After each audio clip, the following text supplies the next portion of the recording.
अस्सलामुअलैकुम वरहमतुल्लाहि वबरकातुहू। टाइटल और थंबनेल से पता चल गया होगा कि वीडियो किस बारे में है। हाँ, वीडियो है history of Palestine and Israel conflict, जो कि प्रॉपरली स्टार्ट हुआ after the establishment of Israel. इस कन्फ्लिक्ट की हिस्ट्री बहुत पुरानी है, 73 ईयर ओल्ड हिस्ट्री है।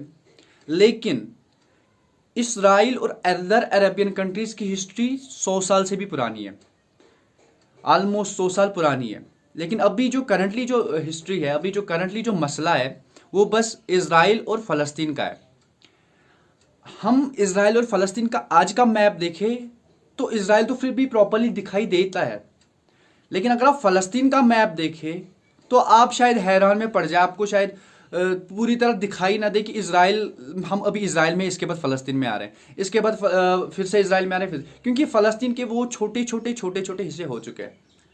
जहाँ गाज़ा भी फ़लस्तीन का हिस्सा है, लेकिन उस पर भी हमास का वो है, उस पर भी हमास ऑक्यूपाई कर रखा है और हमास के अंडर आता है वो। कुछ ऑर्गेनाइजेशंस बोलती है, कुछ कंट्रीज़ बोलती है कि हमास टेररिस्ट ऑर्गेनाइजेशन है, कुछ कंट्रीज़ बोलती है कि वो एक टेररिस्ट ऑर्गेनाइजेशन नहीं है। उस पर अलग से आते हैं कभी हमास पे। अभी हम बात करते हैं इसराइल और फ़लस्तीन की, इसराइल और फ़लस्तीन की हिस्ट्री की। इसराइल और फ़लस्तीन की हिस्ट्री भी 73 ईयर्स पुरानी है, लेकिन फिर भी मसला हल क्यों नहीं हो रहा? क्यों इतनी नफरत है दोनों कंट्रीज को आपस में? आप देख सकते हैं कि इतनी नफरत है, बहुत ज़्यादा नफरत है एक दूसरे के लिए दोनों कंट्रीज में। ये हिस्ट्री जो है ये स्टार्ट होती है with the establishment of state of Israel. ये मैंने पहले ही बोला, लेकिन कब? तो आप सबको पता है, आप सबको शायद पता होगा या ना पता होगा, तो मैं बोल देता हूँ कि जो स्टेट ऑफ इसराइल है इसका एस्टेब्लिशमेंट हुआ है 14 मई 1948 को। बात करते हैं 48 और 49 के वॉर की, जो इसराइल और अदर अरेबियन कंट्रीज के बीच में हुआ। इस वॉर में होता क्या है कि जो इसराइल है वो फ़लस्तीन के एक हिस्से को अपने कब्जे में ले लेता है और बहुत ज़्यादा फ़लस्तीनियों को अपना घर छोड़ के जाना पड़ता है। और सेम थिंग होती है ज्यूज़ के साथ। जो ज्यूज़ दूसरे अरबियन कंट्रीज़ में रह रहे थे उनको भी वहाँ से निकाला जाता है। पहले फ़लस्तीनियंस की बात करें, फ़लस्तीनियन अरब्स की बात करते हैं। ऑलमोस्ट 7 to 7.5 लाख फ़लस्तीनी अरब्स अपने घर से बेघर हो जाते हैं, उनको वहाँ से निकाला जाता है क्योंकि वो हिस्सा अब इसराइल के अंडर आ चुका होता है। सेम थिंग 8,56,000 जीव्स को अरेबियन कंट्रीज से एक्सपेल किया जाता है, उनको वहाँ से निकाला जाता है। उसमें से एक साल के अंदर ही 2 लाख इसराइल पहुँचते हैं और with in next 2 years rest 6 lakh Israel पहुँचते हैं।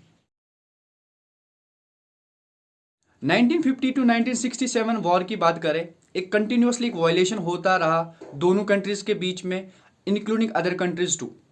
इस पूरे पीरियड को 6 डे वॉर के नाम से जाना जाता है।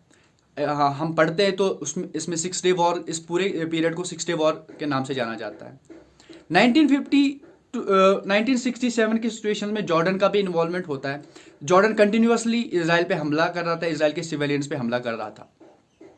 लेकिन at the end of the 1967 Israel एक पावर की तरह इमर्ज करता है और बहुत सारे हिस्से पे कब्जा कर लेता है, जिसपे गाजा स्ट्रिप जो इजिप्ट के साइड से उस पर कब्जा कर लेता है, वेस्टर्न बैंक ऑफ जॉर्डन पे भी कब्जा कर लेता है, और ईस्ट जेरूसलम पे भी कब्जा कर लेता है। और ये कह लेता है कि पूरा जेरूसलम, जो आज भी इसराइल कहता है कि पूरा जेरूसलम हमारा है।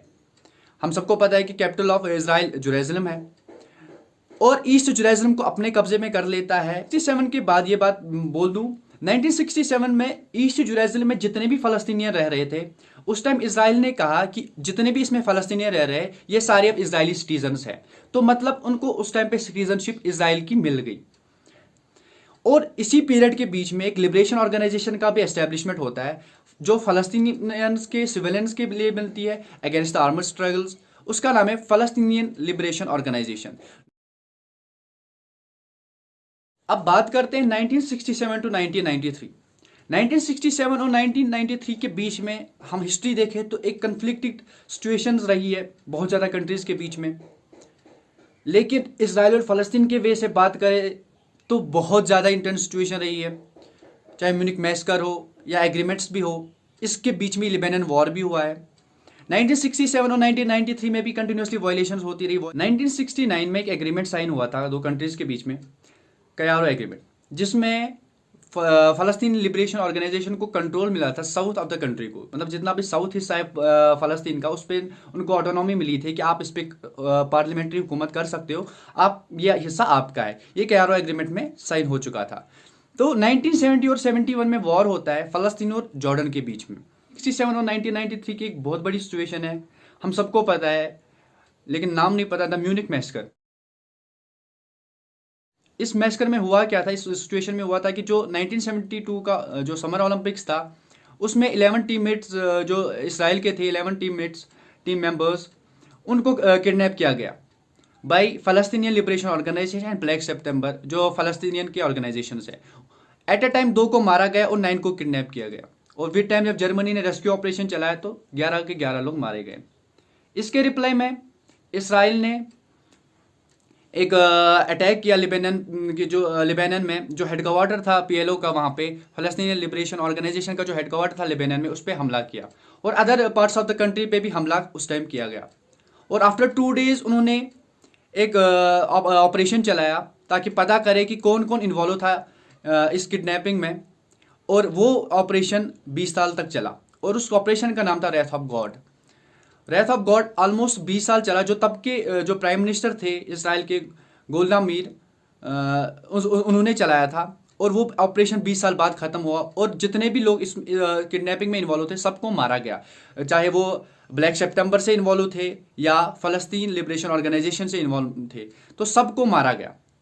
और इस मैस्कर के बाद हम आगे कंटिन्यू करेंगे, क्योंकि वीडियो अभी मैं छोटा ही रखना चाहता हूँ। होप आपको पसंद आया हो और आपको कुछ नॉलेज मिली हो दोनों कंट्रीज़ के बारे में, कि दोनों कंट्रीज़ की सफरिंग्स के बारे में। अगर आपको वीडियो पसंद आया तो इसको लाइक करें, अपने दोस्तों के साथ शेयर करें, और अगर आप चैनल पर नए हैं तो चैनल को सब्सक्राइब करें। अल्लाह हाफिज़।